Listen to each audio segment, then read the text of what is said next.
तर रामकृष्ण हरी पब्लिक, मी तुमचा अनिकेत. स्वागत आहे माझ्या ब्लॉग मध्ये. आज आपल्याला दिवसभराची काम, आपण आज सकाळी सकाळी आलोय शेतात. तर मग आपलं ते रोटा मारला होता, त्यातलं ते कपाशीचे काही बुरखुंड दबले होते खाली. तर मग ते बुरखुंड आपल्याला वर काढायचे होते, कारण की ते आपल्याला मार्केटसाठी अडचण करतायत. मग आपण लागलोय कामाला. आता काम वगैरे चाललंय आपलं. तर बघा आपण काम असं करतोय. मग त्याच्यानंतर मध्ये आपण गंजमेज जमा केले, मग त्याला देऊ आपण पेटून. आपण त्याला दिलंय पेटून. त्याच्यानंतर आपल्याला आलं होतं ट्रॅक्टर रोटा मारायला, ते राहिलेलं आपल्याला गावाला रान नीट केलंय. त्याचं मग त्याच्यामध्ये आलं ट्रॅक्टर तिथं, मग ते नीट करून घेतलं. आपलं रोटा वगैरे झाला. तर त्याच्यानंतर मग आपल्याकडे आले मारकोट काढायला आपले अण्णा नाकरू मामा. मग त्यांच्याकडून आपण मारकोट काढून घेतला. आपला मारकोट वगैरे बघा असं काढतो आम्ही. त्यांनी बी एकदम चांगला मारकोट काढून दिला आपला. मग त्याच्यानंतर मग मारकोट वगैरे झाला आपला काढायचा. मग त्याच्यानंतर आपण गेलो घरी गेलो. तर मग सगळं फ्रेश वगैरे झालो. मग त्याच्यानंतर आपल्याकडे येणार होतं रात्री मशीन आली घेण्यासाठी, म्हणजे पाईपलाईन करण्यासाठी. मग आपण मशीन आली आपली इथं.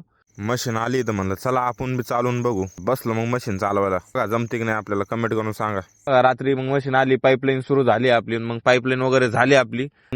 आजच्यासाठी एवढंच. भेटू नेक्स्ट ब्लॉग मध्ये. रामकृष्ण हरी.